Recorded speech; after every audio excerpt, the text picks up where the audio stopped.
zero use, like no exaggeration. Like here's the thing. When I started on YouTube many a moon ago, right? They claim there's 1,000 planets. First of all, that's false. There's probably going to be a bunch of major planets, and then there's going to be moons or asteroids. But they're still going to count those as planets, even though they're not. As long as it's something that's landable and interactable, they say it's a planet. Doesn't mean it's a planet, but they're going to call it a planet anyway. Okay? So right off the bat, let's say you have the solar system. Every moon in the solar system will count as a planet, even though all those moons will be boring. Except for maybe the human moon. I guarantee you all the other moons will be barren, boring, nothing there. But hey, you can land there and get a resource, so it's a planet. I wonder how long it'll take to get over here. It might take a while. Now, we know it's the human moon, so we know that there's no, alien creatures on it. There's no life on the moon. At least in real life, that we, so maybe unless they change that. Monday, my documentary comes out by June the King. And I think what we should do is jump over here. I want to show you because we have a follow-up update on this. You ready? So here it is. June posted this up 2 days ago while I was broadcasting, but we didn't have a chance to look at it together yet.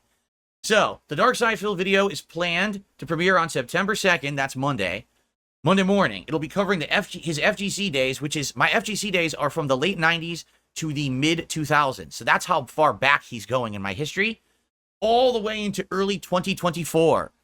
So that's why it's going to be 3 hours, 42 minutes, 29 seconds. And the thumbnail, ladies and gentlemen, I laughed so hard when I saw this thumbnail.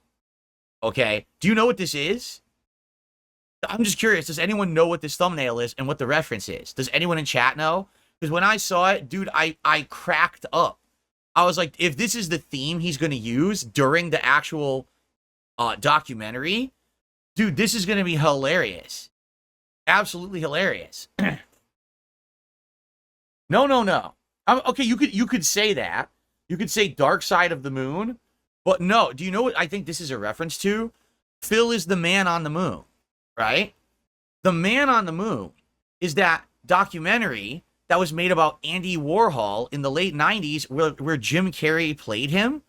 And for those who don't know, Andy Warhol was an American comic who was known as a guy that you could never really know if it was a shtick or what he was doing was real. He ultimately kept pushing the envelope. And so, excuse me, not Andy Kaufman, Andy Warhol. Who's Andy Kaufman? Who is Andy Kaufman? I don't know why I said Andy Kaufman. Who's Andy Kaufman? It's Andy Warhol, right? But anyway, it's the comedian Andy. Is it Andy Warhol or Andy? Now I'm really confused. Now I think I have to look it up. Hold on. Now I've confused myself because I want to make the proper point here. Man on the Moon. Here it is. It is Andy Kaufman. I was right. Why'd you say Andy Warhol? It's Andy Kaufman. You guys confused me. It's Andy Kaufman. Yeah, I was right. I was right all along. You guys confused me for some reason. It could be that, or I guess it could be Dark Side of the Moon, but that doesn't really apply if you think like Philip. Like, what does that analogy mean? I don't know. But man, if it's Man on the Moon, and that's the angle he's going for in the documentary, that might be an amazing, right? Like his rationale and everything. That could be great.